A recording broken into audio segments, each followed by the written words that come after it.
This human intrigues me greatly. He declares himself to be weak, and yet. The second responds rather too quickly. They're all weak. It's only the other's influence, that's all it is. The first again. Really? The second is frustrated he has to continuously defend himself. Destroy one. We destroy them all. It's that simple. So you keep saying. Chapter 6. The Battle for the Book. I was of a fortunate generation had I but known it at that time. My mother and father born in the 1920s talked to their parents born in the 1880s and their grandparents born around the late 1850s. I'm sure their grandparents would have spoken of their own grandparents. Simply put, my parents had held in their possession tales and conversations that reached back to the early 1800s, if not earlier. And I was now beginning to forget Mum and Dad's stories of the time when society really seemed to be much more honest and decent. It did happen. Church, chapel and poverty made charity and mutual support an absolute necessity because everyone was terrified of ending up in the workhouse. The pubs closed at 9:30. And if there were a fight, it'd be a stand-up affair outside the chip shop between two men. There would have been no gangs kicking the life out of some poor sod. And certainly no knives. It would have been a fight with a legitimacy and an appreciative audience commenting on style. After all, boxers were the heroes in those days. Past midnight in the countryside the men would leave their homes quietly to gather around large Bakelite wirelesses. They'd have listened intently to a commentary on a British or Welsh contender boxing for a world title in New York. The boxing commentary would drift in and out of a persistent hiss and various East European anthems. So, if you engaged in a stand-up fight, you'd have your fists up, emulating your particular boxing hero. The stories I did remember, there was no one with whom to share them, and my parents' contemporaries had all gone. I was forgetting the details and only remembered some stories by accident, or if I happened to tread on a decent ley line for a change. I still miss them, and I was glad I did all I could to look after them in their final years. I did my absolute best to the point of becoming unwell, and when our journey together ended, I felt no grief. But I did feel content that the pain and anxieties of old age and persistent illnesses were over for them. During that time, I'd seen far too much pain and suffering, which was formative in determining my own proposed route out of Dodge. But notwithstanding that intention, I'd recently realized that the matter was now out of my hands. At the rate Shadow was introducing horrors into my once safe little world, I might not even last until the end of summer. I'm not religious, and yet I do occasionally send up a prayer of gratitude. It was rare that I asked for help on any major life challenges. Instead, I tended to adhere to a simple philosophy that my great-grandmother shared with my mother nearly a century ago. When things go desperately wrong for us, then we're not tested to show how weak we are, but to reveal to us how strong we can be. I'm trying to think. No. There was no mention of a cat in any of my grandmother's life philosophies. Anyway, he was still off fighting aliens or whatever it was he did when he disappeared. I have to be honest that little theory Jenny and I had created about his disappearances was becoming a bit more real for me. Anyway, as I say, he was off somewhere, and the world must have been safe, for now at least. Jenny was about 5 feet 4 inches tall when she lied, and very dangerous when you inquired further. She was petite, blonde, with perfect white teeth, English rose beautiful, and ever so pragmatic. She liked to be in control and tended to preach at me about pulling myself together and growing a pair. I'd frequently thought of marrying Jenny. Only the fear and embarrassment of being slapped down and told not to be silly stopped me from acting on impulse. I had cause to feel that way about her because I probably wouldn't have a home without her. She helped me purchase my little cottage in Woodland, knowing it highly unlikely that I'd ever be able to pay her back. So, while I was still around, I did what I could to be of some use to her. In turn, Jenny had recently bought a new home near the sea, and ideal for someone with her outlook. She insisted it was a bit of a bargain, and I could see why. Imagine, if you would, a south-facing beautiful 4-bedroom plantation bungalow, with its broad wraparound veranda and 2 wide bay windows taking up much of the front on either side of the door. Lozenge-leaded windows lent it the air of a lost age. A half-dozen wide slate steps led up to the door. And imagine a roof full of red shingled tiles and a chimney over each gable end and kitchen. And there you have it. When I first saw it, I knew there was tremendous potential for this large bungalow. My imagination needed very little to see beyond what was actually before me. There was plenty of superficial work to be carried out. The front rendering had been worn dirty in places by the maritime weather, but was only a few easy brushstrokes away from recovery. The building's warmth and embracing welcome were apparent. Not only did I and Jenny love the potential of this unsuspected place, but the house could easily be made habitable in a very short time. But the garden? Dear Lord! The garden was a plantation for every of a fecund we'd known to exist between here and the Himalayas. There were roughly 3/4 of an acre of smothered garden and aspiring forestry in the back. Once decent front lawns on either side of a wide drive were abandoned to scrub and rhododendron. It was a disaster in the front and much worse in the back. To get to the rear of the property, I'd probably have to hack my way there. And it looked like one hell of a contract. It was impossible to get out of the kitchen door to assess the back because the rhododendrons were right up against it. I feared that I might have to contend with the odd sniper and tiger before I could venture far. However, somewhere out there was a decent garden shed and a couple of red brick outhouses. The house was located near Trathia Bay on Holy Island on one of those secret side roads you drive past and never notice. I'd been there for a couple of days. I was house sitting again, this time for a friend, so it was gratis. At least, I was doing my best to keep it like that. I owed Jenny so much. It would only be a small gesture towards my immense emotional and financial debt to her. I insisted that I would also start clearing the garden in the back to cut down on the cost of a professional landscaper she'd eventually need. To tell you the truth, I didn't think any of the local companies would even touch the job, unless I removed most of the rhododendrons and sycamore saplings. The previous owner of the house, a Mr. Warburton, had voluntarily moved into the most expensive care home on the island years ago. Jenny told me that he'd lived on for another 8 years and died at 95. Up until the age of 87, Mr. Warburton had maintained the garden himself. In his later years, I understand that he had reluctantly employed one person to mow the lawns around his many flower beds in the front. Apparently, Mr. Warburton loved almost everything about gardening except mowing the lawn. For him, it was an odious and useless task. Mrs. Warburton persuaded him that to gravel and concrete over the bits he didn't care for went against his own philosophy. It was Mrs. Warburton who had first employed the man to cut the grass before she passed away, simply because she didn't trust Mr. Warburton on this single matter. She knew what he would do were it left to him. Other than on the matter of concrete, he was a lovely old man. Jenny told me she'd met both sons when they came with the estate agent. They were both impatient, angry men in their 60s, nothing like their parents, eager to get as much for the property as they could. The estate agent had told them firmly the price that they should accept. They were city guys who hadn't seen the property for years and remembered it as it was. Had they taken the time to visit their father, they might have discovered the actual situation. But, internally, despite rose-tinted glasses or greed, there was work to be done. It also appeared that Mr. Warburton had known his sons too well.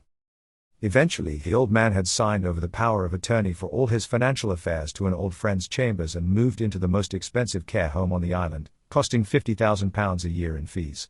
Of course, the two sons knew nothing of this because they hadn't cared. From what Jenny heard, Mr. Warburton had lived very comfortably for the remaining 8 years of his life. And, while he was still able, he'd always enjoyed a glass of wine with his evening meal and ensured that there was always the odd bottle of sherry on the premises for small celebrations among residents. Mr. Warburton left his financial assets to various charities precious to his late wife and had knowingly allowed the house and garden, the two estranged sons' legacy, to go to rack and ruin. A property that should have been worth nearly £500,000, if not more, would eventually only sell for a little over £300,000. If the sons had any intention to sell the land for housing development, the old man had that covered as well. A cast iron codicil in the will stipulated that if the land was sold for building, all the monies would go to specific charities. This single codicil would have cost a fortune to overturn. The estate agent told Jenny that he'd regarded the house as beautiful from his very first visit, despite its condition. He was delighted that it would finally be in the care of someone who'd bring joy into it once again. And that's where I entered the project. I don't necessarily bring joy along with me on my miserable coattails, but I wanted my friend to be so happy there. So I'd agreed to stay a fortnight to ensure the house's security until the contractors moved in. My bed was on the floor in the master bedroom that looked out over the jungle. No one had taken a potshot at me yet, and I felt warm and comfortable in this beautiful old bungalow. I reckon that the main reason the house had remained bone dry and free of dampness was due to the ventilation created by 3 large fireplaces, one in each of the downstairs reception rooms and in the kitchen. I adored the floors. Throughout the house, upstairs and down, they were dark oak wood parquet and boards which only required a bit of a polish. Throw a few colorful rugs about the place, and you had a lovely space. The bungalow had a faint musty smell that I soon cleared by opening all the hardwood windows upstairs and at the front. The windows to the back and the sides were best left unopened, in case the rhododendrons tried to climb in. The kitchen was dated, yet I could still imagine it being a place of lively conversations, robust meals and laughter. I might even be invited myself. Everything about the house was kind and comfortable. Mr. Warburton had been an architect and he'd built the house in the 1960s and tipped its red-tiled hat back to the 1920s. The only incongruous thing about the house was a faint whiff of cologne that I could smell in the evenings. I looked around and concluded that it was my imagination gathering together different odors of the house and labeling it as something exotic. Importantly, there was plenty of room for all Jenny's grandchildren to visit and spend all their holidays on the nearby beach. I was so happy for her, and resolved to help as much as I could. Were it not for the safe ambience of the house, I would have brought Shadow along and sent him out into the back to chase out any varmints who might have taken up residence there. But it looked like he was chasing varmints in a galaxy quite far away right then. Probably. Most likely. You never knew with that cat. Other than someone else was having a hard time for a change. I'd planned to start hacking away from the back door, which would have left me with easy access to the kettle. However, I encountered a problem straight away. Hacking and sawing away the rhododendrons was easy, but the only way to remove the debris was to bring it through the house. Jenny had an OCD tidy gene, and I would never unnecessarily ramp up her anxiety levels. I began in the front and slowly and satisfyingly cleared a path through the rhododendrons around the left-hand side of the house, facing you, and to the back. If you have a good handsaw, then rhododendrons are easy to cut. So, throughout that first sweaty overcast day, I made good progress toward the kettle. I carried the debris to a space I'd cleared in the front, and it wasn't long before I realized how quickly it was all piling up. One solution would have been to burn it all in a giant bonfire. However, I wasn't sure that the local authority would be keen on me polluting the environment, so I gave Jenny a call. She was babysitting in Birmingham, and told her the scale of the problem. She agreed to call a local skip company to carry away the waste to the county council's composting and recycling center. I guess they'd be making frequent journeys between here and there. Clearing ground of this type is always satisfying if not exhausting, because you see the fruits of your labor very quickly, and, I had to admit I was enjoying that aspect of the task I'd set myself. I'd wasted more than 15 years of my life working in an office for an asshole boss, and it had been exhausting and destructive, and I felt there had been little to show for all my efforts. But I now found the tiredness was as natural and liberating there as it was in my own garden. Once I reached the back door, I broadened out the swathe so that there was enough room to set down a kitchen chair to enjoy my frequent tea breaks. Cleaning the wide green-stained kitchen window required a determined scrubbing technique and robust cloth and detergent. And it was surprising how much that simple task brightened the kitchen, revealing more of the faded pale blue paint of the large and robust cupboards and the buttercup yellow on the walls. The colors suited the practicality of the room.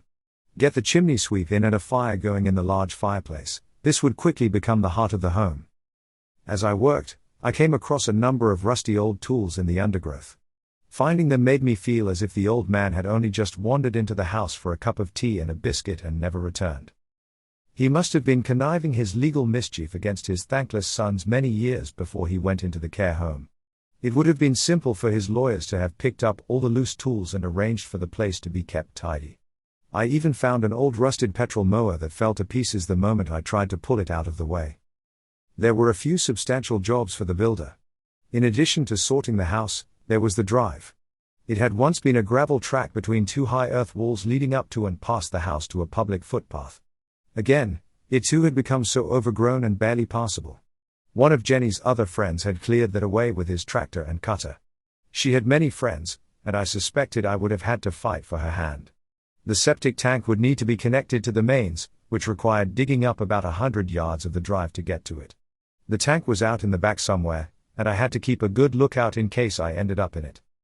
The cast iron wastewater downspouts were in a poor state too. The cover for the sewer coming out of the back had been so enfeebled by the passing years that I nearly broke my leg when the bloody thing gave way beneath me. That accident put a specific strain on my back when I had to carry a heavy concrete slab liberated from the front to cover the hole.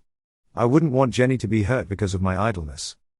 The little jobs were adding up, so I made a list of the lesser obvious faults for Jenny to raise with her builder.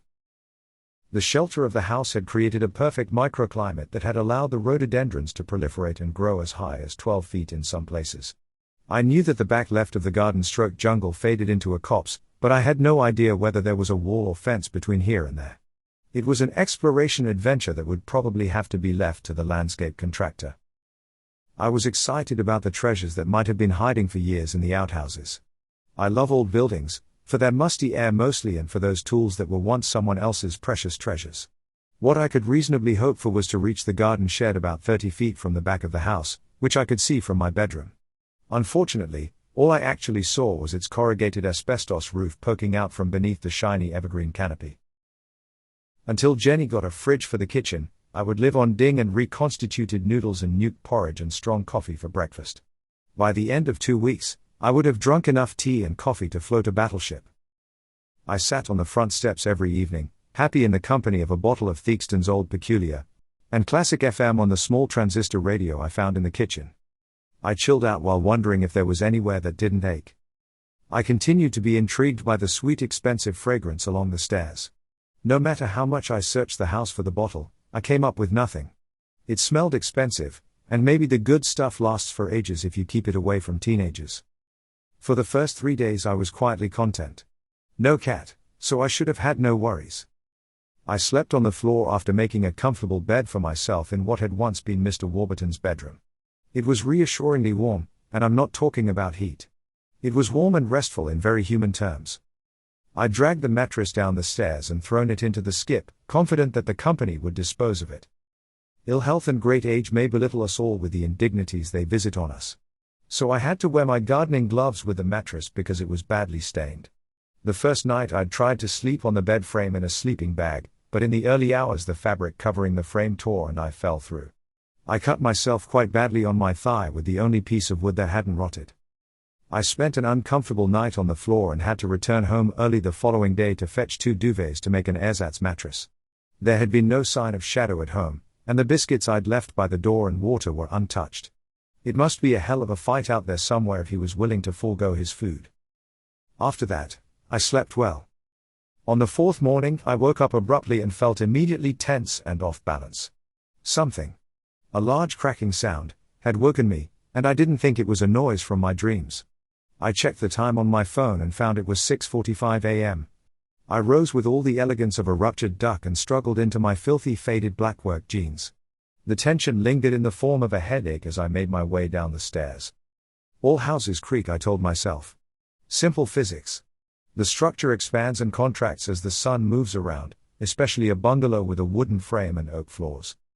Dreamed or not, it had been loud. I was aware that I'd become a magnet for the unfortunate, so it didn't feel inappropriate that I'd brought one of my great-uncle's work tools with me. I'd sort of expected criminal interest in a house that had suddenly become visible to the world once again. So I held the spike in my hand as I descended the stairs. The marlin spike had been given to me by my father, from whose side came the mariners in the family. My great-uncle had been a sailor on the deep-sea schooners at the tail end of that sailing technology. I think Eric Newby wrote a book about his journey to the Antipodes on a similar ship. My great-uncle used the spike for splicing ropes, and somewhere in the family was another once used for steel hawsers. It was a simple enough tool. It was made of a hard light wood about 10 inches long. Think of a piece of wood worked to a point one end and a bulb the other. It would also do a fair bit of damage if you were smacked on the nose with it. Listen. I'd killed alien beasts, and bopping bad guys on their noses held no fear for me. One of the minor reasons I'd chosen to sleep upstairs had been one of personal security. There was no way anyone could sneak around downstairs without the wooden floor giving them away. But, equally, it was impossible to sneak up the stairs. And, conversely, there was no way I could sneak down to catch anyone of nefarious intent. I knew that most thefts or burglaries tend to be spontaneous, and so I hoped that if anyone had broken in, the noise of my coming down the stairs would send them packing. I found no burglars in Lone Ranger black masks and hooped sweaters helping themselves to my beer bottles. The front door was still closed and locked, and I took a quick ninja peek into the kitchen where nothing happened all of a sudden. Not even a cow, thankfully. Everything seemed to be where I left it on going up to bed, and so I shrugged and switched on the kettle. I liked a tidy kitchen in the morning, and if I could help it, I didn't like bringing anything with me from the previous day, other than my eggs. I hardly ever remembered any of my dreams, and if the noise had been in a dream, then it had faded before I was even aware of it. Anyway, while I prepared the morning's culinary porridge ding delight, I noticed that the view out of the window was a bit better. It still had a long way to go before anyone who hated rhododendrons would be content. But I was definitely making clear progress. The thought of all that work made my weary bones even wearier in anticipation of how I'd be feeling by supper time. A strong cup of coffee seemed to clear my head, and I further fortified myself with a banana sliced into the porridge. Nuke, slice in banana and further nuke. I am delicate, and I prefer to use a pint of milk to make my porridge. I can't bear to think of oats with water and salt first thing in the morning. I may be poor, but that peasant fare would make me feel even poorer. The porridge went down nicely and the second cup of coffee saw off the headache. Then, it was time to confront the enormity of the challenge before me once again. I was about to go out to reintroduce myself as its murderer. Also, and this was a potential highlight to my day, I would be making distinct progress toward the garden shed and was really looking forward to discovering what was in there. I had an inkling there would be something interesting, quite simply because the old man seemed to have walked away intentionally and left everything as it was. I turned the kitchen door key and grabbed the door handle. It was a noble plan that was not realized, because the door wouldn't open. It obviously wasn't locked, and it hadn't rained during the night to swell it in its frame. Close observation revealed an unexpected crack in the door, extending most of the way down. What the hell happened here? This was nothing to do with sunshine and physics and undoubtedly explained the noise that had woken me up. The door was wedged solid in its frame and I decided not to apply any force in case the damn thing broke in half. I leaned over the Belfast sink and tried to see if anything had somehow fallen against the door. There was nothing. Neither should there have been because I'd left that patch clear of any debris. I was obliged to use the front door and reminded myself I'd have to remove my boots before entering the hallway. Outside, I saw there was an inward bow to the back door but I could see no marks that anyone had applied hard physical force to it. A shoulder maybe? A boot? There were no footprints and neither could I see anything animal, vegetable nor mineral lying about the place that would account for the damage.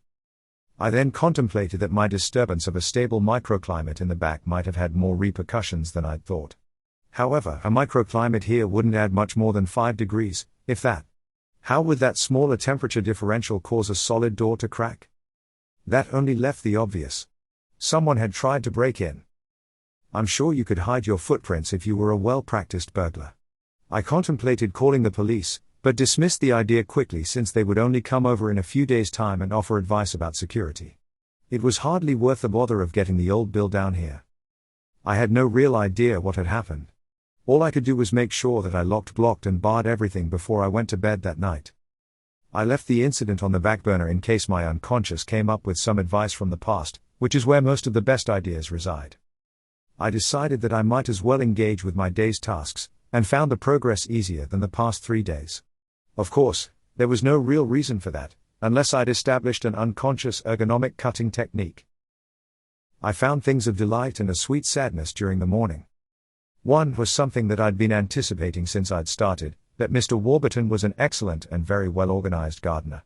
I came across 3 rose beds, identifiable by the rectangular dips in the ground where somehow, against all the fates, I found straggly and exhausted-looking flowerless rose plants. How they'd survived in this jungle I didn't know. I'd have to take sharp secateurs to them later and then bring some compost from home to mulch and feed them.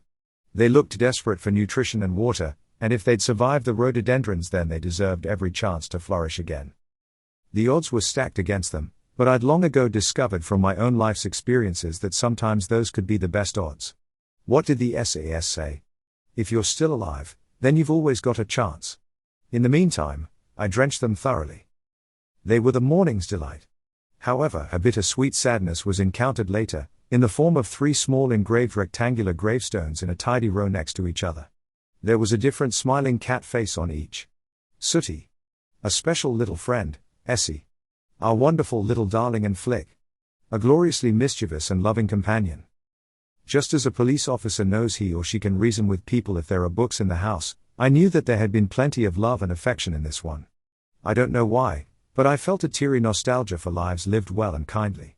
If you had a cat in the house, then you were a person with a kind and compassionate nature. They must have felt safe here.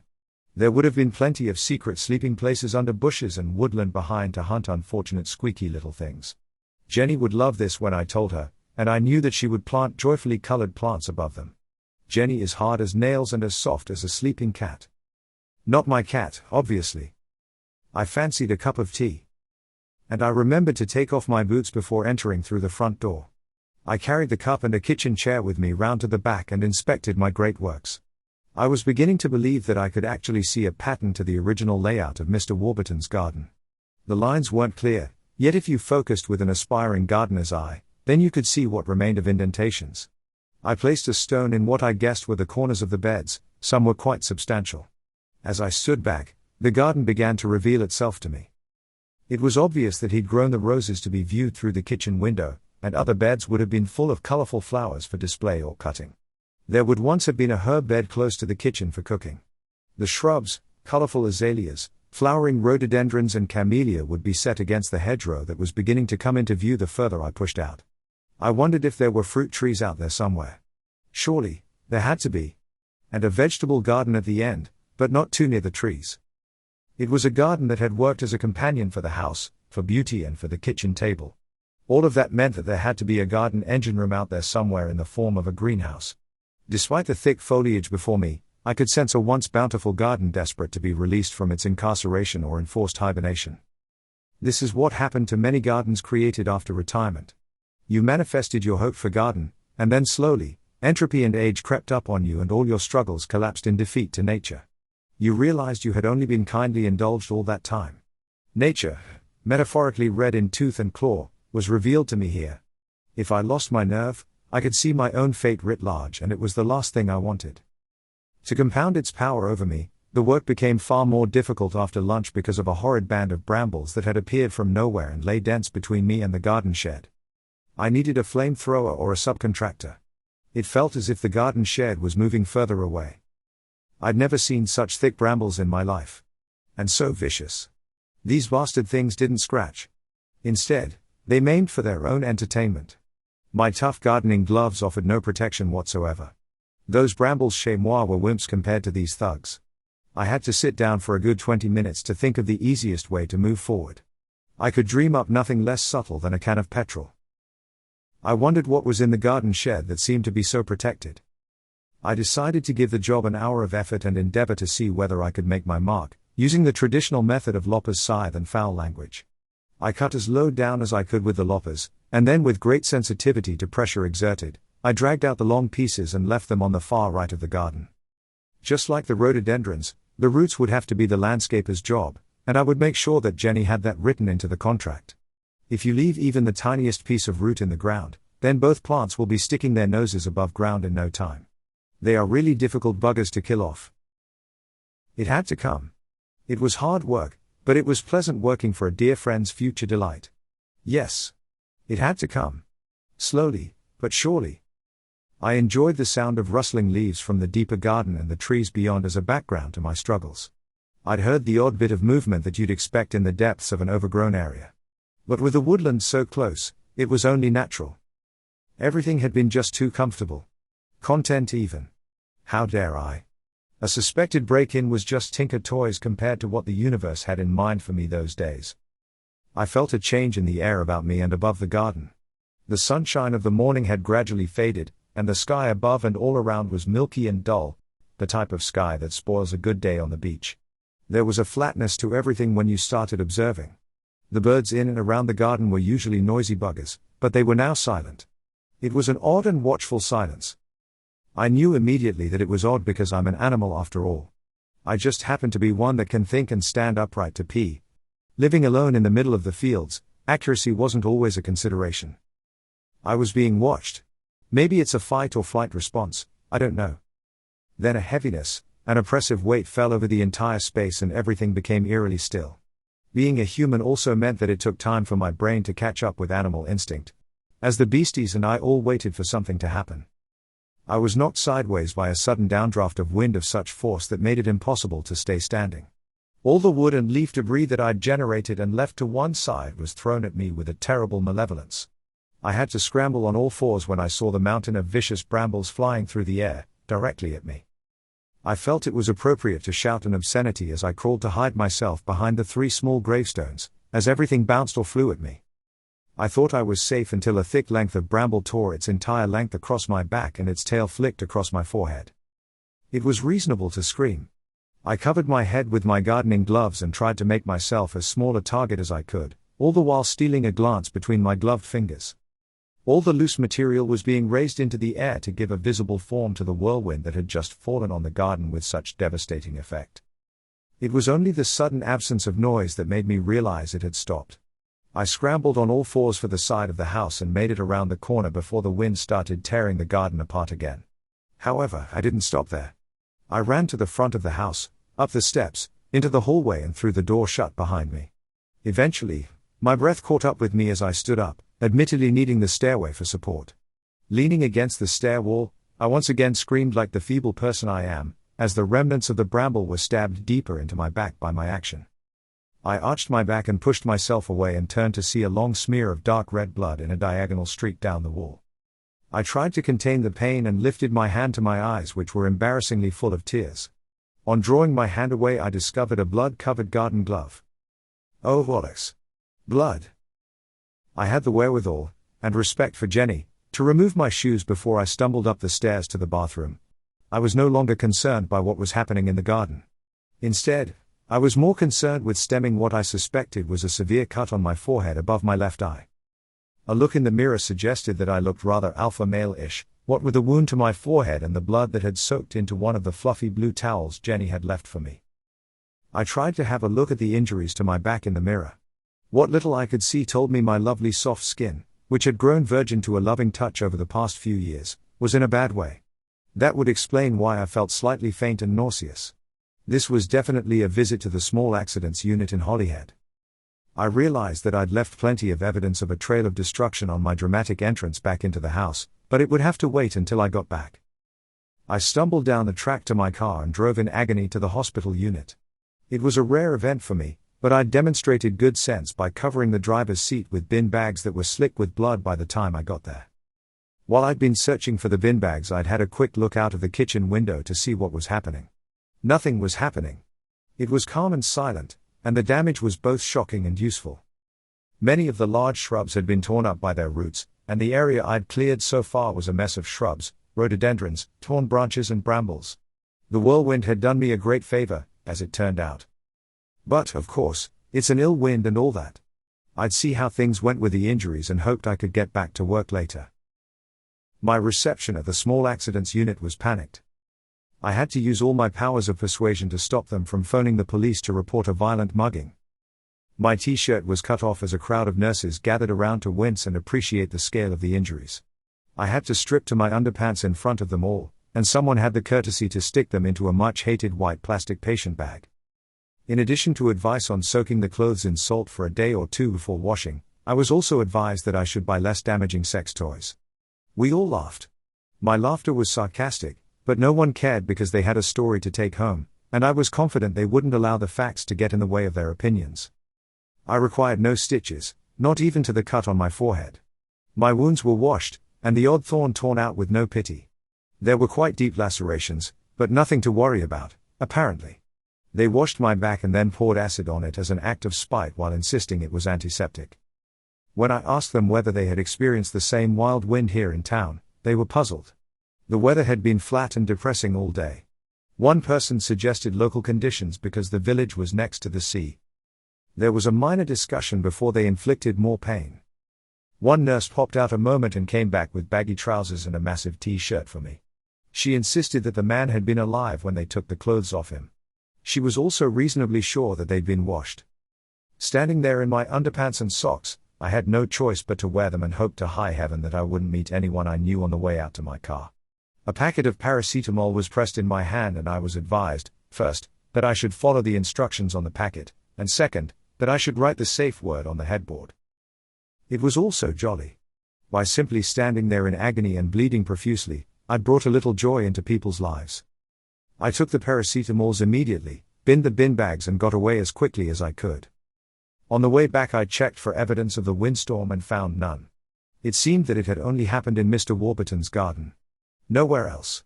Not even the little road up to and past the house had been disturbed. When I got back, I took a pack of salt from the under-sink cupboard, went immediately upstairs to the bathroom and rinsed my trousers and t-shirt in the bath. Then, unsure how much salt to add, I did the normal bloke thing and threw the bloody lot in. By the time I'd finished, it had looked like a less than well-intentioned person had tried to dissolve a body in acid. I put on my second best garb, which were even grayer than the first best, gathered my courage around me and went back out to the garden. The birds were back singing loudly and the small animals could be heard scurrying back to their favorite spots to observe the strange human once again. The wind had indeed done me a favor by tearing away an enormous amount of branches and foliage. I'd now be able to reach trunks easily to cut them down to the ground. A thought struck me. Maybe that's what caused the long crack in the kitchen door. Why not? There again, I hadn't been woken by a windstorm. Circumstantial evidence still pointed to humans. I wanted a cup of tea and a distraction from my back, which was beginning to sting. It would be fun trying to sleep, but in the meantime, while the kettle boiled, I stood at the window of the kitchen, trying not to flex my back. It's only when you're injured that you realize how finely balanced, marvelously intricate and connected all the parts of the body are. The kettle boiled. I squeezed the tea bag and added a drop of milk. It seemed calm enough out there, so I might as well get back to work, I thought. Armed with a cup in my hand, I opened the kitchen door and went out into the garden. Only when I pulled the door closed behind me did I realize what I'd just done.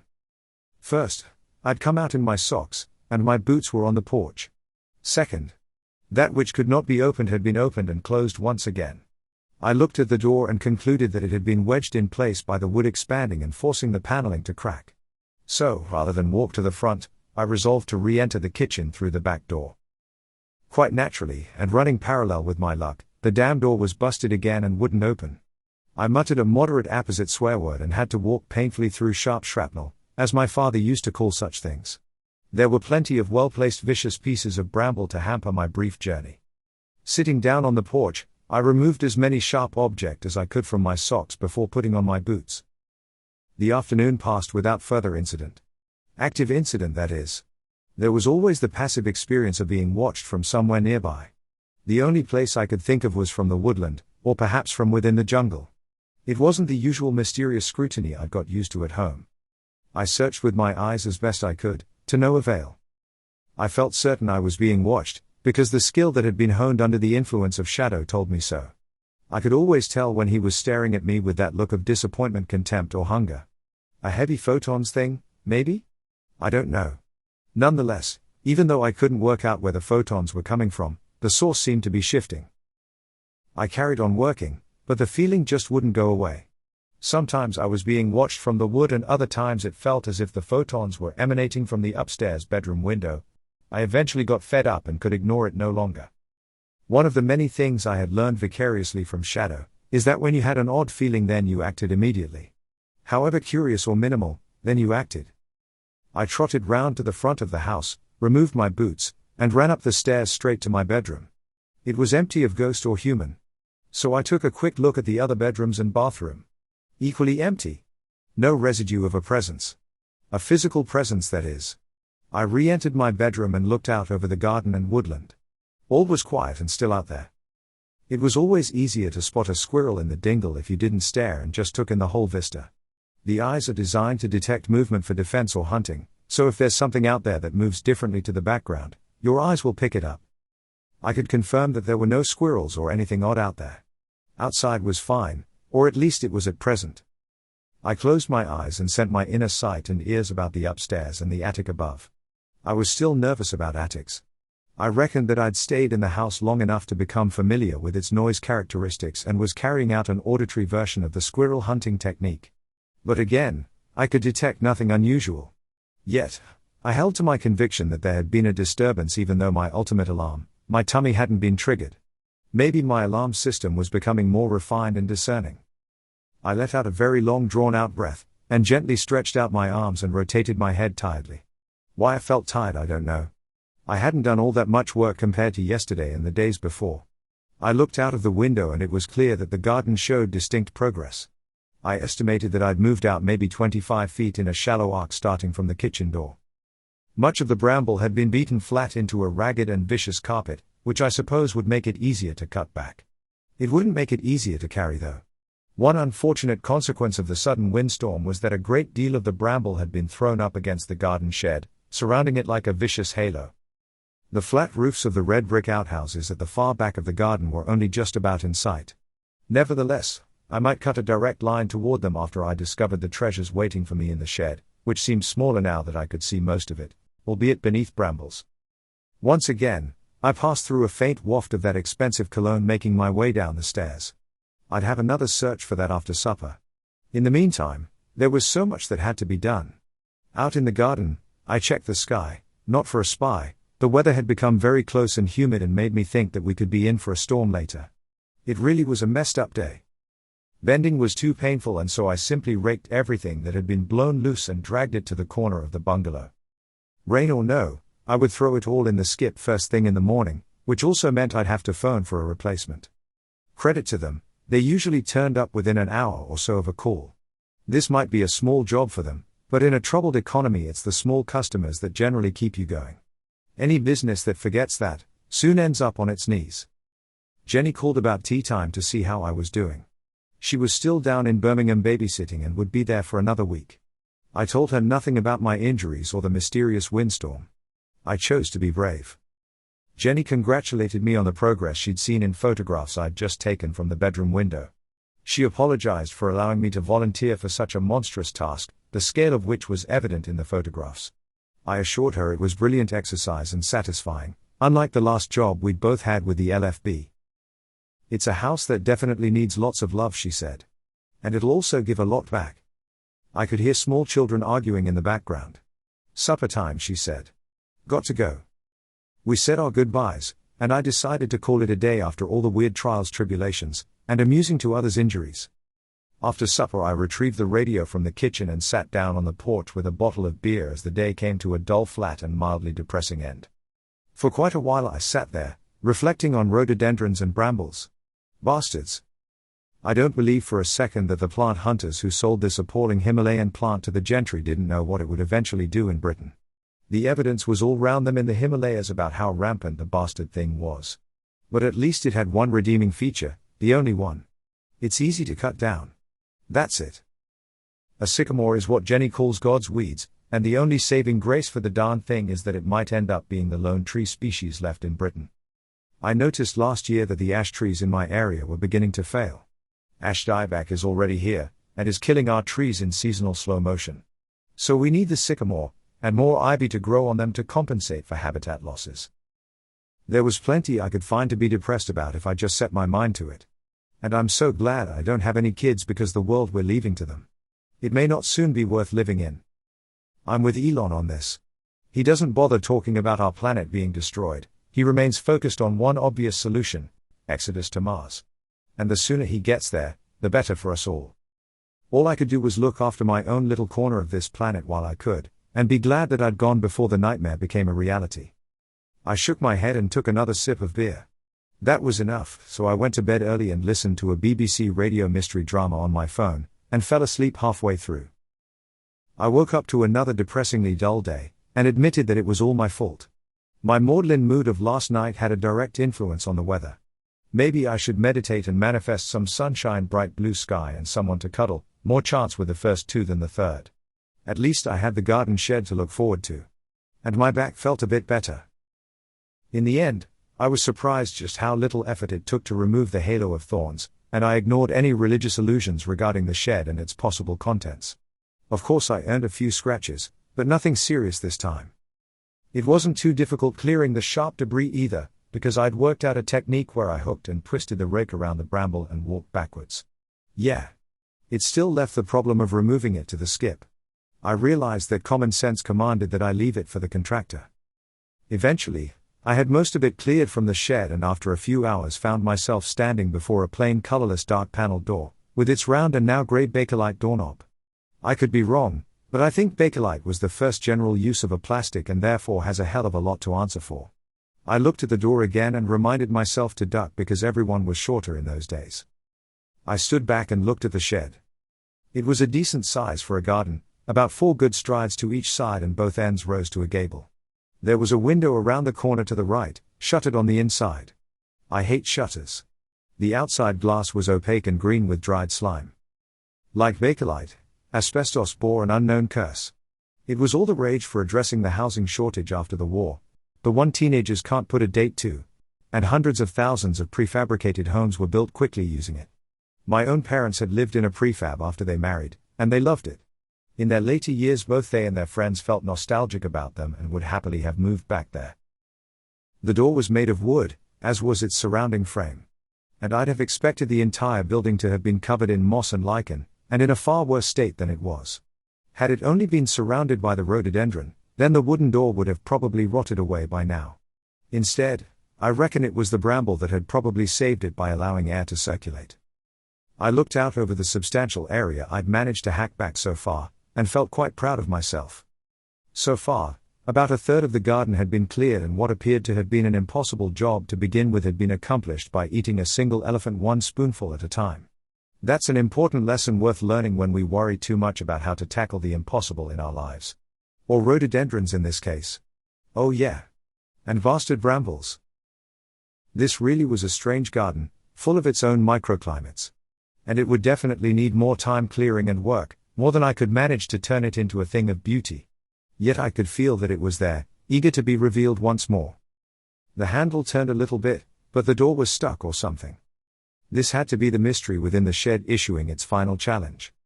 It didn't even cross my mind to force the door. There had to be a key somewhere nearby. In the house maybe? Or under a stone. Easier than that. Much easier.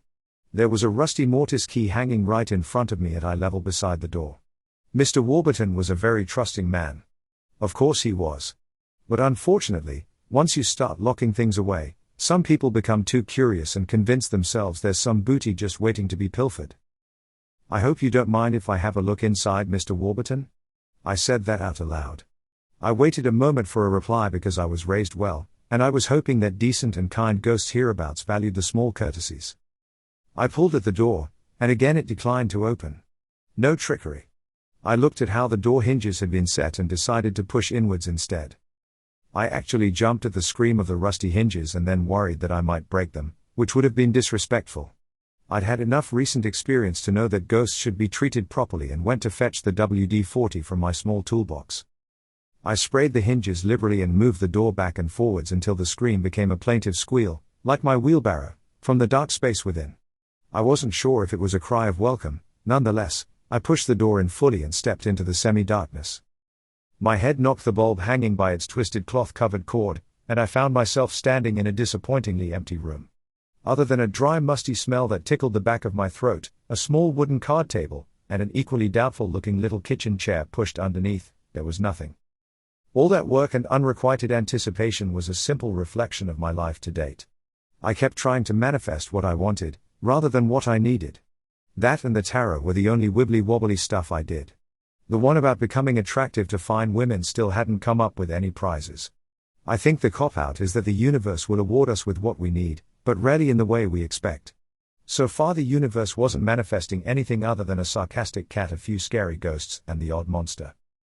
I'd been developing the realistic theory that I was only someone else's manifestation in this particular dimension, and in other words I had no autonomy over anything in my life. My own needs were therefore futile and as empty of joy as this little room. It's curious how quickly one small disappointment event can color your entire outlook. Of course, I knew there was always hope for the other outhouses, but that was now tempered with an expectation of nothingness, and my enthusiasm for the whole project was rapidly losing momentum. Luckily for the garden, I'm stupid, and I cling to that quiet desperation that gets me out of bed in the morning and moving against my unconscious inertia. The small table and chair was set against the wall below the shuttered window. Yet again, I squirted the hinges with WD-40 and there was a little squeal as I removed the latch and pulled them both back, allowing a flat green-hued light to cast its depressing countenance on everything. It felt as if the shed had grown accustomed to its depressive twilight existence and was reluctant to let it go. We were clearly kindred spirits. I spun slowly on my heel and inspected the non-contents of the room. The shed had been built of asbestos sheets. Apart from the windowed gable end, the internal walls were covered with simple unvarnished wooden paneling, probably nailed to a wooden frame. This must have been a very cold room in winter, and I was surprised at the lack of gardening implements or a workbench. The little card table was hardly adequate. Roald Dahl came to mind. And I thought that maybe Mr. Warburton might have sat here and written gentle stories or even his memoirs. Looking at the shed's contents, it seemed to have little direct association with the garden outside, other than being placed in it. There was a light switch at head level on the left of the doorframe. I plucked up my courage and looked away as I flicked the small hard plastic switch. Rather than an explosion of glass, I was rewarded with a weak 60-watt light. Interesting. There was a direct electric supply to the shed that must have been underground, which I'd have to watch out for and report to Jenny in case we inadvertently electrocuted an eager landscaper while he was wielding his implement. The small table was the most exciting object in the room. The soft baize cover had long ago faded from its vibrant green to a bland grey and was covered with a layer of fluffy dust. Here and there on the top right-hand side were round and well-established mug stains. I therefore deduced that Mr. Warburton was right-handed and had sat on the small chair for extended periods of time, thus confirming the shed was a special place for him. Below the mug stains, set precisely, were 3 yellow Bic pens and a knife-sharpened stub of a pencil. They lay tight against each other with their bases in a straight line. So far, I'd learned that the room was important to the former owner. That he was precise about his writing materials and that he was rather casual about the placement of his mugs. I'd expected to find more in the shed, other than the insight into the character of Mr. Warburton. I felt disappointed because I'd created an image for myself of a decent hard-working and busy man dressed in a practical worn tweed suit, who invested his gardening with genteel middle-class values and commitment. It was a shame there was so little evidence of his garden in here. I picked up the sharpened stub of a pencil. HB. I think that the real treasure to be discovered would have been gentle hints of the man himself, to add to the mysterious fragrance of expensive aftershave that lingered up and down the stairs. I looked down to the shadows below the right-hand side of the table and found my spirits uplifted by the sight of a low and narrow 3-shelved little bookcase. There were a handful of books leaning against each other on the middle shelf. I reached for the outer book and picked up a dusty and dog-eared copy of The Code of the Woosters by P.G. Wodehouse. The book was well thumbed, the pages softened by frequent visits. Books can be such undemanding friends. Placing it on the table, I knelt down to pick out the other books, inspecting them one by one. There were volumes of the Reader's Digest Complete Library of the Garden with which I was familiar. I hoped that most of the chemical pesticides listed in this early edition had been banned by the United Nations by now. There were more Wodehouse books, The Inimitable Jeeves, The Golf Omnibus and The World of Blandings. Like me, many people will be familiar with the latter from the wonderful short BBC Radio 4 serials. These everyday objects of affection transformed the room into a warm and kind space that would allow his wife her own peace inside the house. It was also clear that Mr. Warburton must have had a heater in here for the less clement days of the year. How wonderful! A good book and a decent cup of tea before setting sail for a gentle afternoon of pleasant distraction while it rained. I opened the window to air this room, which Jenny would definitely find useful. I knew that one of her long-held wishes was for a garden shed to potter in. This shed seemed to be the perfect place for her. What had first appeared to be an empty cold space gave up other secrets as well.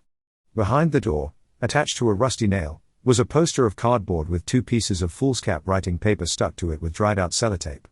It was laid out in tabular form, with tidy hand-drawn lines and small formal writing in fading ink.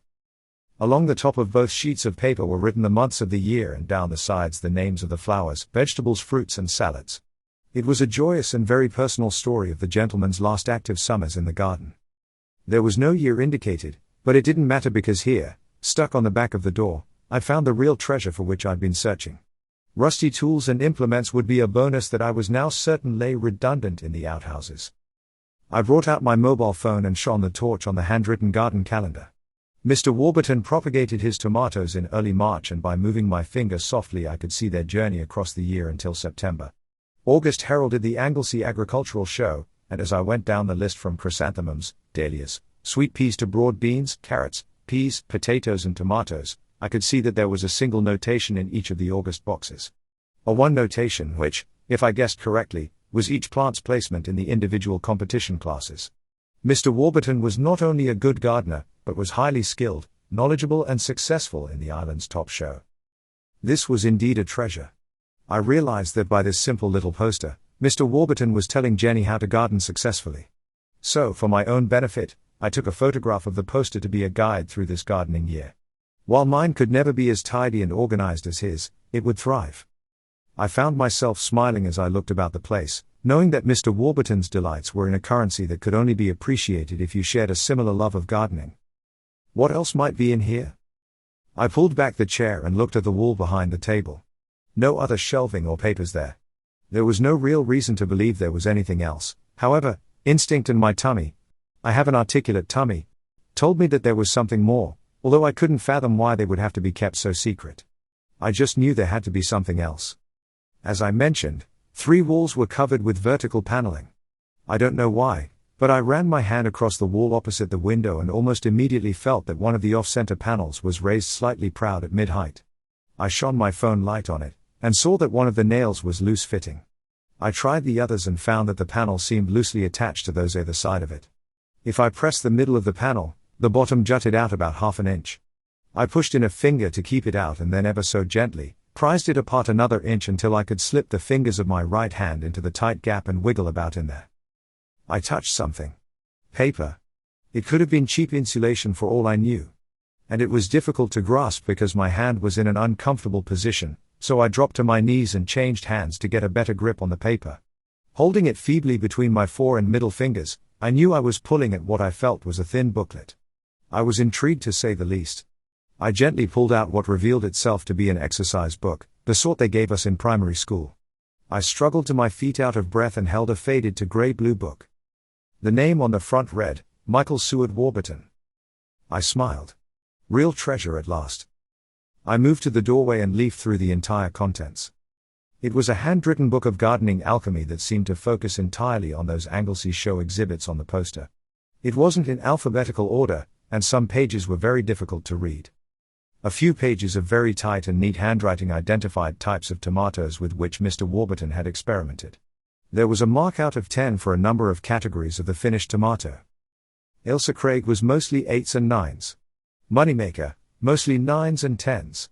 And San Monzano, your quality tin tomato, was identified as useful but impossible to grow equally sized and colored fruits. And so on, through Costoluto Fiorentino and Marmond and Beef and others, a few of which I'd never heard. Every tomato did well on taste according to how it was best prepared and if it could be cooked for a decent sauce. That latter information was incidental, and probably based on what the good lady of the house thought.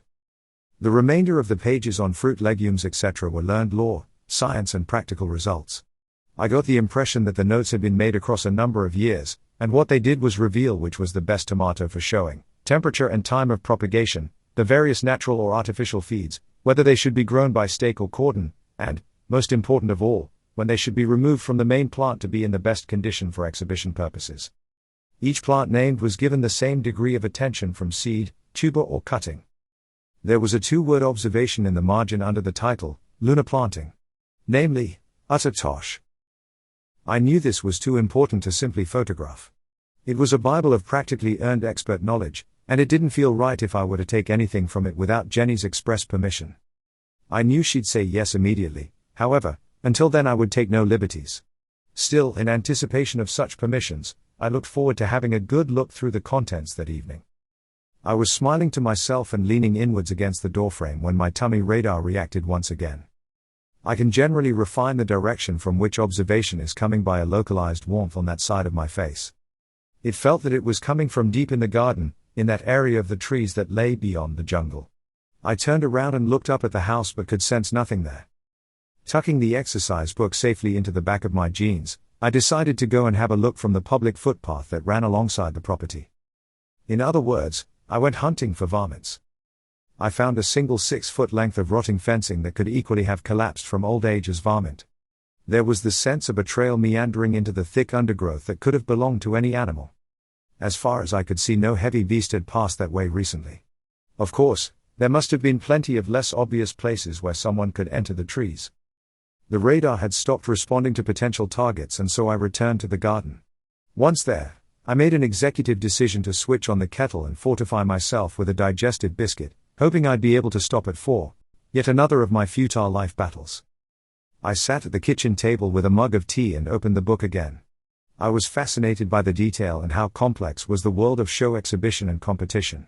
It was apparent that this was a book of enormous value, and if you were to create a website around it, you could really mess up the secretive and distinctly male world of competitive horticulture. It was the kind of information that should be shared though, rather than it be left in a drawer lost forever. It was a somber realization that kept returning when I visited my parents' grave. After me there would be nobody around with any interest in keeping their grave tidy. Within a generation, it would be as if none of us had ever lived, that we had slipped away from the memories of those who remained after us but are concerned with their own passing lives. Once you die, consider yourself definitely sidelined. I'd even wager that Mr. Warburton's 2 sons hadn't revisited their parents' grave after the funeral, if they'd even attended that. If the gentleman had any understanding of his sons, then he'd certainly have made sure that there'd be no place for a flower pot in the gravestone base. There's nothing sadder in a graveyard than a pot of long-dead flowers. Of course, this small thin book on the kitchen table in front of me didn't represent all that was important in Mr. Warburton's life.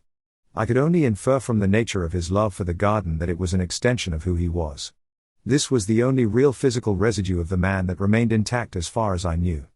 Here, on paper at least, was a man who had experimented and confirmed specific results that were important enough for him to be obsessive. It was a delight to hold this book, even though I could make little sense of it. For me, with Jenny's permission naturally, it was something to study intensively during cold winter nights. But as I'd long realized, this year's gardening is merely a preparation for the next. I suppose this little book and our values and sayings are about as close to reincarnation as most of us can aspire, if we are fortunate enough to have someone who cares living after us. I stopped. There it was again. Winter. A well-considered and designed intent for autumn. A self-programmed inevitability appeared to be unconsciously fading. It was troubling enough to stop me in my tracks. What was going on? I sat at the kitchen table for 10 whole minutes, confused by conflicting emotions. That which had been certain previously, was now being challenged. Was I like those ragged old roses I'd found? Was I unwilling and unable to give up all of a sudden? I shook myself loose from the troubling introspection. And also the overindulged crap self-analysis I specialized in. I went out to persevere in the garden, and somehow managed a bit more progress toward the outhouses, managing to distract myself with thoughts of what I might expect to find there. It's incredible just how quickly and thickly bramble grows and entangles itself in everything else. But, my complaint aside, it was evident that this last piece of savage jungle to the back outhouses would take time and require serious personal health and safety considerations. I used the loppers at full extension to cut away the rhododendron and sycamore, and that was the only easy bit. Using a deft grip of the blades on the branches and stems, I was able to draw the debris toward me. The Gordian knot of bramble added enormous weight to everything. I might only be pulling a single stem, and at the same time the entangled bramble made sure I was pulling absolutely everything else to which it was attached. I adjusted my ambitions downwards and found the physical mantra of cutting and pulling unexpectedly satisfying, and I stopped being frustrated. It was one of those tough gardening jobs you can transform, if you're clever, into a reinforcement of a sound mental attitude for dealing with life's challenges. Just stick at it and incrementally you can achieve so much. The afternoon drew towards supper time and the sweat running down my back was making my wounds sting. Later, I sat in the bath among the countless invisible spider webs and poured tepid water down my back. After, I padded about in a towel until I was dry and could risk wearing a t-shirt without it sticking to the wounds. Once again, tea supper was nuked beef flavor noodles, bread and salty butter and copious amounts of tea. Beef flavor, I said, and not beef flavored. There's a major difference, primarily chemical. The latter is what it is, and the former leaves a coppery taste in your mouth, hence the copious amounts of tea. You can become addicted to the flavor despite the difference, the same as tinned salmon and fresh salmon. Each has a context for me. Tinned salmon was what was left over after the vicar had called, and real salmon, as I call it, is me cooking it. I love them both and regard each as unique. It's a fact probably unique to me, that drinking never made me fat, which I found extraordinary. I couldn't imagine Mr. Warburton being as excessive as I'd once been. A gin and tonic with the Archers was more like it. These days, each bottle of beer I drank had to be hard-won. Therefore, I was enjoying my hard-won sat on the steps of the porch and wondering what Shadow was up to. Mischief, mayhem and chaos. MMC. Maybe I could make a new name for him from those letters, but I could only come up with Michael. I guessed that he needed a sharp-boned Slavic name ending in ich. The latest skip was already about half full, and the front gardens in which it stood still needed some serious work done applied to them despite my savaging what had been there. It would probably be a year or so before it was green and lush once again. I held his gardening Bible in my hand and hoped that Mr. Warburton had never been able to return. It would have broken his heart to see fickle nature's willful destruction of all the magic he'd wrought around the house. But equally, I felt somewhat guilty for destroying the ecosystems that had been established since. Maybe nervous little rodents would be feeling a bit less anxious because of my intervention. There were fewer places for those further up the food chain to hide in waiting. Creatures that had once been well established and comfortable in the garden's hierarchy would have to move back into the shadows of the woodland beyond. There would be a secret and violent battle royal for resources that had suddenly become scarce. There would be little evidence of these battles other than a damp patch and the briefest echoes of wistful, I could have been a contender terminal squeaks. What would be at the top of the food chain around here, I wondered? Me, of course. Humanity was surely doomed. As the light faded, I continued to take small sips of my beer and pursue daft thoughts. I felt emotional and elated, and then sad, because I had no one with whom to share the news of the day's lovely discoveries. Like my place, Mr. Warburton's bungalow isn't on the road anywhere, and similarly there should be no reason to expect casual visitors. That would explain why I nearly jumped out of my skin when a wiry, tricky voice suddenly addressed me. I must have been more primed for surprise than I thought, after the windstorm and feeling watched. There were two men stood next to each other at the end of the garden path that I was slowly redefining. It was little wonder I hadn't seen them, because they were both dressed in dark clothing. I looked at them, didn't like what I saw, and went into immediate defensive mode. One of the men, the one with the voice that raised wariness. He wasn't a particularly pleasant sight. He was grimy, thin and small, at about 5'4", and the other must have been a bit taller than me at just over 6 foot. He was probably the physical brute his outward appearance advertised. I saw that the much older man wore a black flat cap and had his head forward as he spoke, probably hiding shifty eyes. He was trying to find out if I was gullible. He was dressed in an old dark suit, a colorless shirt that needed a good wash. Even at this distance I could see that he was a stranger to soap and probably needed a good wash and shave, and I guessed that the evidence of his last meal could be found on his suit and shoes. The younger man, comparatively speaking that is, was wearing dirty black jeans, a mechanic's hoodie, and a plain leather biker jacket. His broad face was covered by an unkempt beard, and his cheeks were red with pustules. His hair was long, lank and greasy. I suppose handsome is as handsome does. There was a recent wound across his forehead. I took in all of this at a glance and decided that the large one would look best under a bus. And it would have been okay to reverse it a few times. The brute pushed the gate open and the old man leaned heavily on his arm as they sneaked their way toward me. Both stopped a dozen feet or so from the bottom step. The younger man was about 10 years younger than me and the older must have been knocking 80 odd, and as I guessed, he needed a shave. What a charming couple they were. I rose to greet them. There was no cat around, so I took them both to be humans, not necessarily best examples. I raised a hand in greeting and instinctively rolled up the book and held it from sight behind my leg. Curiously, the old man was watching me closely. He smiled ingratiatingly. "I hope you don't mind us coming up to see the house," the old man said. He hawked disgustingly, and then spat his phlegm to the side. "Who says diplomacy's dead?" I half expected wisps of smoke to rise up. Really? I didn't wish to commit myself to be overly welcoming and an easy target for the crap I knew would be coming at me next. They were probably anticipating an innocent, so I chose a neutral face that might keep them guessing. "Edgar," he said in introduction. The older man gesticulated with a slight nod of his head to the younger man who was holding him up. "Edgar Price, and this is my son, Harry." He looked more like a Harry the Bastard than a Harry Price. Harry the Bastard stood there staring coldly and said nothing, which was probably as articulate as he got. "Mr. Price," I said. "How can I help you?" I don't think that at that late stage in his life, Edgar Price was able to hide his badness. "I heard that the old place had been sold at last," he said and waved his free arm toward the house behind me. I nodded again and saw his eyes were still flicking toward the rolled up book in my hand. He carried on speaking and prying. "Warburton was one hell of a gardener," he said. "Sadly no more," I replied without being flippant. "And you're cleaning it up," the old man said. Harry was still staring at me. I ignored him.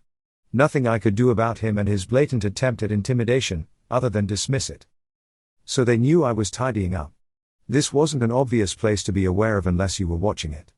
The dark and menacing feeling I got from being watched pointed directly at Harry. Harry the Bastard, that is. I thought of the broken back door and I again thought of Harry. Harry the Bastard, that is. What the hell was going on here? And why was he staring at the book? It was a place of horticultural treasures, it was, the old man said. He was a keen gardener. Had the time and money, he did. Not like us poor yokels who had to work. That sounded a bit sour. And inaccurate. I saw these two as benefit robbers, perpetually suffering from depression and bad backs. Neither had probably done a decent day's work their entire lives. Anyway, who the hell would want to employ them in the first place? "There's nothing of that garden left," I said. "Nothing but bramble and rhododendrons." He hawked and spat again, which made my supper noodles start moving about. Bastard weeds, he said contemptuously. So you've moved in, have you? A friend bought it, I said. I'm just clearing up. I didn't want these nasty bastards anywhere near this place, if Jenny was going to be living here alone some of the time. He looked at the book once again. So you don't live here then? Knowing full well what was going on.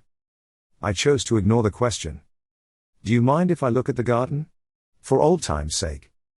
At that moment, my mobile rang. It was Jenny. The old man pulled at his son's arm, and they set off for the back. I'd kept my tools in the kitchen, and as far as I was concerned, there was nothing there to steal, so what the heck? Why look for unnecessary confrontation? Jenny had called to check that the skip had been delivered, and to advise me that she'd got hold of a landscape contractor who'd be there in the middle of the following week. Good luck with that expectation, I told myself. I told her about the book I'd found, and about the old man and his son who wanted to see the garden. She asked why, and I told her it was easier to let them, rather than they be a pain in the neck. It was clear that Jenny was now protective of her property and didn't want strangers about the place. I said I agreed with her, and would diplomatically chase them off as soon as I could without being rude. I was advised I was too soft for my own good, and she clicked off before I could defend my pitiful self. Women. I'll never understand them, and it was too late to take any courses. I put away the phone and went to look for Soapy and Son, in case they did find something to steal. The booklet was back in my belt behind my back. Harry the bastard was coming out of the shed when I came around the corner and was shaking his head at old Edgar. The frail old man seemed able enough to stand steadily without his son's assistance. Neither had any tools in their hands, so I let it go. There's very little of his garden left, I said. Rhodies and sycamores, the old man replied contemptuously and reached out a hand to his son to come and support him. Bastard weeds. Take your eye off them for a while and you're in trouble. I said nothing. A moment's silence lingered unattended. I looked at the grimy pair again. I just couldn't see Mr. Warburton socializing with these two. I didn't want to socialize with them either. Friends were you? I asked. Not really. Just one gardener knowing another. He looked about once again, and I could see that his attention had just alighted on the outhouses through the bramble and rhododendrons. Once you leave a garden, never go back. It'll just break your heart, you know. I love country law. I just wasn't hearing any. All I was hearing was the sly voice of someone come to look for something. All this time, Harry the bastard, remained in full intimidation posture. I continued to ignore him. The book you had earlier. Drawing, were you? I write poetry, I answered, quick as you like. About what? Emotional private stuff, I answered. I think I've only ever had 2 fights in my life, and both ended in embarrassing defeats. A builder who used to be in the army taught me 2 things. He showed me one useful debilitating punch and advised me to run as soon as I'd delivered it. You stand a far better chance if an antagonist thinks you're weak. I decided to be a watchful one-punch poet. I smiled at the grimy couple. Maybe all soaps have a bit of kryptonite in them. The old man waved an arm across the garden. It was a magnificent garden, he said. Full of treasures it was. Okay, I thought. I might as well milk him for information while he's doing the same thing to me. I wished to move his attention away from the thin little booklet he appeared to be so interested in. Tell me how the garden was set out, will you? I said.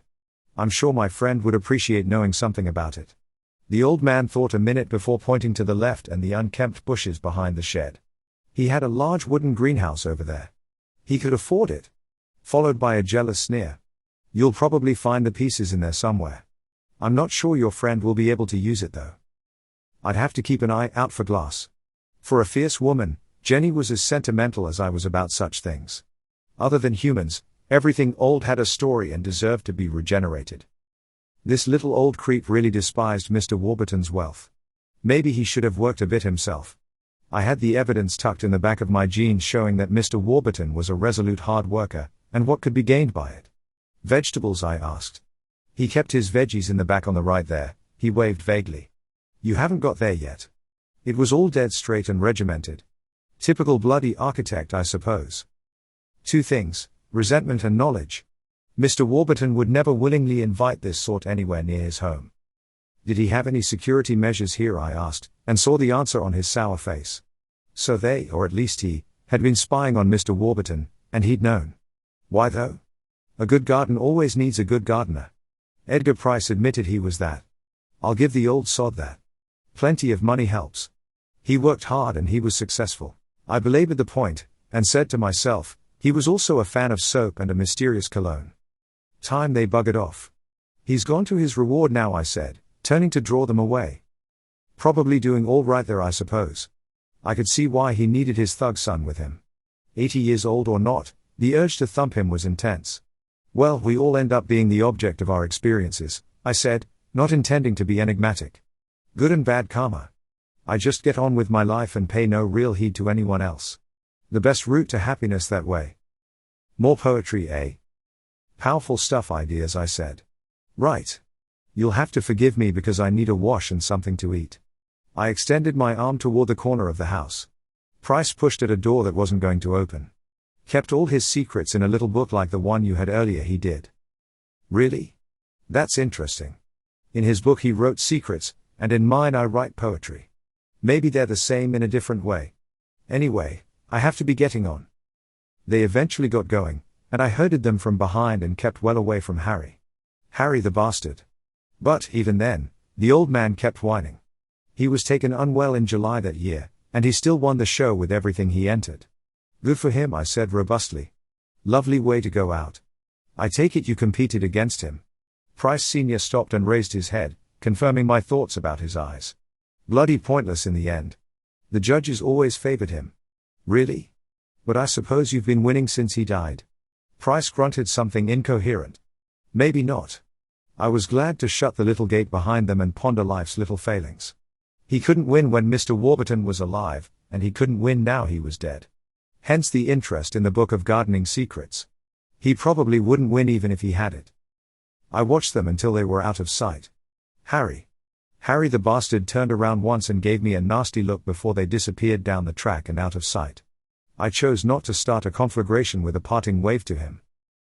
I felt the urge to wash my hands. But instead I went back to the porch to finish my beer and have another look at the book. The notes were in 2 parts, and there was a narrative starting a few pages from the back. And it was in code. Good man. I called Jenny. I guessed she'd want to report. Jenny's from this area, and as soon as she'd put the phone down on me, she'd called a friend who lived in the Bay for the most recent goss. I was now getting an update. Mr. Warburton was a lovely gentleman, she said. Just that, a gentleman. And what he didn't know about gardening wasn't worth knowing. And Edgar Price. What about him? A nasty piece of work according to Phyllis. I remember him now. He was always a crooked wheeler dealer. Nasty. Plain nasty. Just come out of jail. Jail? But he's 80-odd. Attempted murder of a business colleague with a van, Esther said. A nasty little bully all his life. He bullied everyone. It never got him anywhere with Mr. Warburton apparently. He hated the man because he was successful and beat him at everything he ever tried in the Anglesey show. Even tried to sabotage the old man's vegetables on a few occasions. Price sort of told me that Mr. Warburton had security cameras set up about the place, I said. I don't know. It all sounds so trivial in the greater scheme of things. Don't you bet on it, she said. You'd be surprised what goes on in these competitions. Price wanted to win, and he didn't care how he did it. Never managed it against Mr. Warburton though. Never, she said, and confirmed what Price had grunted as he'd left. Not even once. Plants grow well because you care for them and love them.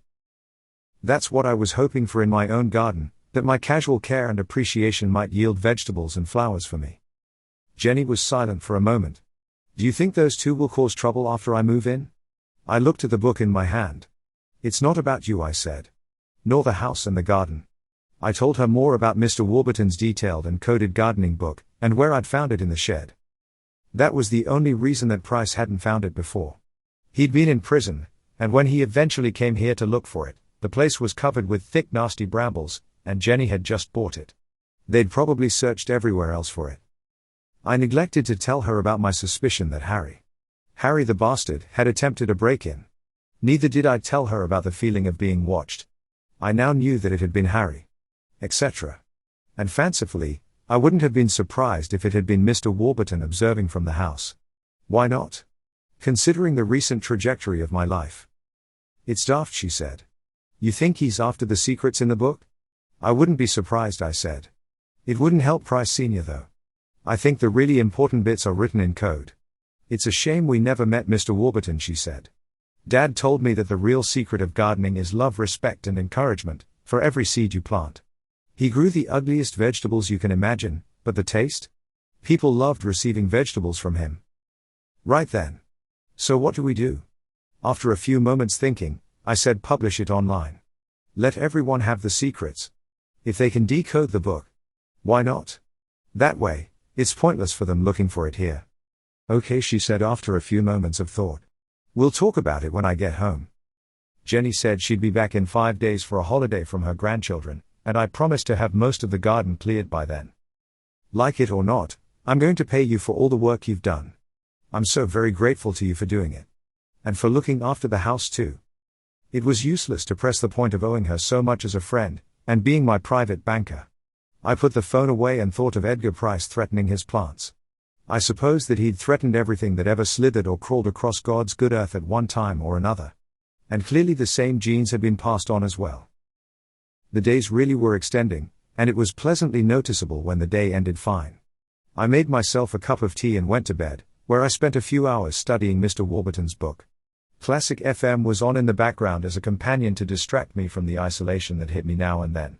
It always lingered at the periphery of my consciousness when I stopped thinking. Aloneness or loneliness didn't worry me at Shea Shadow, because I made sure my day was packed to the brim with hard work and plenty of small achievements. In his book, Mr. Warburton appeared to have written alternate lines in a different hand, which made it difficult to get a flow in reading. We all need that flow to follow a theme.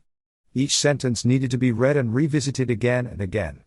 They were full of incomplete clauses, and on top of that there were constant classical references, Greek myths and probably Middle English, as a context instead of a verb or a noun. I'll be honest and admit that I could only guess at about 10% of the references. This was something Jenny, who was a well-read person, would relish. I forgot about the dark jungle outside the window and began to doze off, thinking about the kindness invested in this home and garden. I tucked the book under my makeshift mattress before I drifted off to Betty Bobo's land. The light was gentle as I floated over Mr. Warburton's garden, watching him from above as he moved gently from his rose beds to his vegetables and pristine greenhouse. His dark footprints behind him in the early morning dew on his reluctantly allowed lawn. He held a cup of tea in his hand, and I could see the steam rising from it, and hear the chorus of birds to whom he raised his cup in a good morning. Mr. Warburton stopped at the fringes of the garden and wood and seemed to ponder how to take advantage of that space. He turned and gently gesticulated for himself about what could go where. Then he seemed to notice my presence above him, and looked up at me and smiled. He took the rolled-up booklet out of his trouser pocket and held it up to me. I returned his smile genuinely and reached down my hand to receive the booklet. Mr. Warburton's friendly face suddenly became a frown, and then angry as he looked past me and withdrew the book before I could take it from him. I don't know why, but I lunged for the book and was suddenly awake, grappling forcefully with him. No. Not him. It usually takes me a couple of cups of strong coffee to rid the zombinol from my system. And even afterwards I still have to warm up to the day. Instead, I was instantly awake and staring into a hideous face, almost overwhelmed by the awful fragrance of Satan's bathtub. I found myself staring into a mouth hanging open among a heavy beard and occupied with the occasional isolated black tombstone. I struck out my hand hard, and my palm made solid contact with Harry the bastard's nose. He cried in shock and fell back with his hand to his nose to stem the blood cascading through his fingers. He issued a few epithets that had no place in this gentle house, and brought a massive fist down on my chest that frightened and winded me with its force. Next, he grabbed the duvets and pulled them away, and I rolled breathlessly across the floor to bang my head against the iron bed frame. Harry the bastard's hand reached for the book we could now both see on the floor. I lunged and got my hand there first, which was itself a futile act. Harry placed a hand over mine and then squeezed until I screamed in agony. I had to let go. That was it. I was done for. As I propped myself onto my knees and held my hand to my chest, I saw him rush out of the bedroom door, the book in his right hand and bloody nose in the other. All I could do was stay there on my knees, groaning pathetically. "I'm sorry, Mr. Warburton," I whimpered, the pathetic wretch I am. "I'm so sorry." I knew that I wasn't going to go after him, no matter how much I wished to. He could reduce me to a pulpy mess with hardly any effort if he wanted to. I rose to my feet nursing my hand, and listened to biker boots land heavily on the wooden hall floor below. Clearly he'd never worn a tutu. "I'm so sorry, Mr. Warburton. Someone must have heard me." The front door slammed shut with one hell of a scary bang. Not wishing to appear sexist in any way, Jenny would deck me if I ever dared, but I heard a high-pitched girly scream from downstairs. Subsequently, it sounded like someone very big was trying to claw his way through what I knew now was a closed front door, all the time squealing.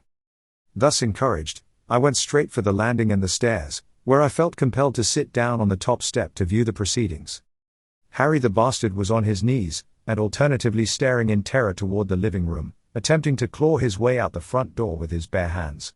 Being an intolerant, compassionate creature, maybe I should have gone to his assistance, but the bastard had hurt me, and I wanted to see some instant karmic reward. I watched him fall back, his legs splayed and his boots slipping and sliding on the wooden floor.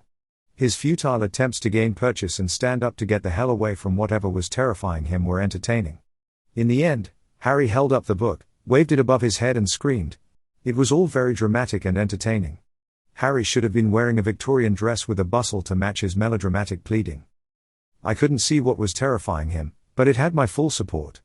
I relaxed on the stairs and looked down at the pathetic sight below me. Harry saw me and shouted, "Look! Have the book back!" He threw the book toward the living room and finally managed to raise himself to his feet. He held his hands to his face melodramatically as an invisible force burst the door open and thrust him back against the stairs. Appropriate to Harry the bastard's new identity, he adopted an ululating style of screaming as he fell out the door, and I could hear him tumble down the stairs onto the footpath outside. I stayed where I was for a few moments and felt the tension dissolve away to nothingness. The fragrance from the old-fashioned cologne rose to me, and I smiled in pleasant realization. Then, with my hand still held to my chest, I walked carefully down the stairs to the hallway. Harry was careening down the path waving his arms like a demented county councillor who discovered a secret buffet.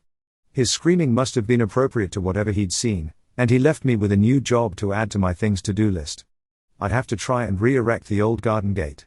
I shut the door and stood there looking in the direction of the source of Harry's induced horror. A table light came on in the living room, followed by the gentle hiss of the wireless, the sound of the Albanian anthem meandering through the static. It finally settled down to the music of a wartime dance band, and I heard a lovely tenor singing voice. We were back in the gentle warm house. Because no cat had been involved, I smiled to myself and knew I was in the private world of a gentle and mischievous ghost. A few steps across the hallway took me to the living room door, where I stopped to tap gently before entering.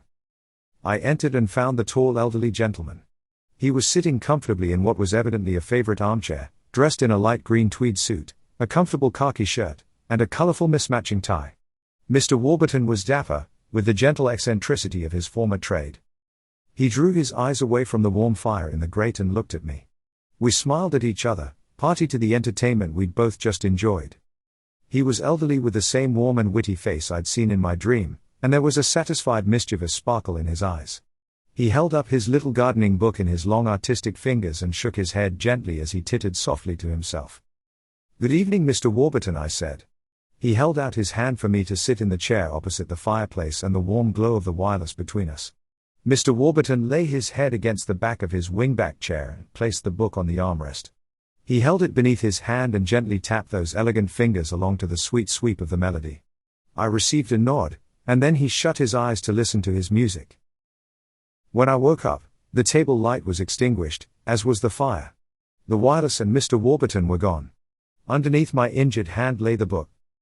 The room was lit with gentle early morning golden light falling through the wide bay window.